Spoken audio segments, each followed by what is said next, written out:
ಇನ್ನು ಮಂಡ್ಯದಲ್ಲಿ ಆರ್ಟಿಒ ಸಿಬ್ಬಂದಿ ಲಂಚಾವತಾರ ಬಟಾಬಯಲಾಗಿದೆ. ಕೇರಳ ಲಾರಿ ಚಾಲಕನಿಂದ ಹಣ ವಸೂಲಿ ಮಾಡುತ್ತಿದ್ದಾಗ ಸಿಕ್ಕಿಬಿದ್ದಿದ್ದಾರೆ.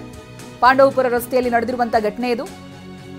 ಆರ್ಟಿಒ ಸಬ್ ಇನ್ಸ್ಪೆಕ್ಟರ್ ವಾಣಿಶ್ರೀ ಜಾಣ ಕುರುಡರಾಗಿ ವರ್ತಿಸಿದ್ದಾರೆ. ಅಲ್ಲಿ ಲಾರಿ ಚಾಲಕನ ಬಳಿ 100 ರೂಪಾಯಿ ಪಡೆದಿದ್ದಾರೆ ಸಂತೋಷ್ ಅನ್ನುವಂಥ ಸಿಬ್ಬಂದಿ. ಗುತ್ತಿಗೆ ಆಧಾರದಲ್ಲಿ ಕೆಲಸವನ್ನ ಮಾಡ್ತಾ ಇದ್ದಂತ ವ್ಯಕ್ತಿ ಈತ.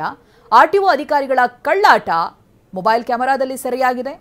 ಚಾಲಕ ಸಂತೋಷ್ಗೆ ಯದ್ವಾತದ್ವಾ ಬೈದಿದ್ದಾರೆ ಸ್ಥಳೀಯರು. ಲಾರಿ ಚಾಲಕನಿಗೆ ಹಣ ವಾಪಸ್ ಕೊಡಿಸಿದ್ದಾರೆ ಸ್ಥಳೀಯರು.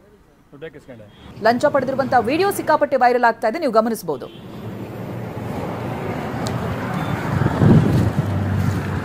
ಯಾರಪ್ಪ ನೀವು? ಹೇಳಿ ಸರ್. ಹೇಳಿ ಕೆಳಗೆ. ದುಡ್ಡು ಯಾಕೆ ಇಸ್ಕೊಂಡೆ? ದುಡ್ಡು ಎಲ್ಲಿ ಇಸ್ಕೊಂಡ್ರು ಸರ್? ಯಾಕೆ ಇಸ್ಕೊಂಡೆ ದುಡ್ಡು? ಇಲ್ಲ, ಎಲ್ಲಿ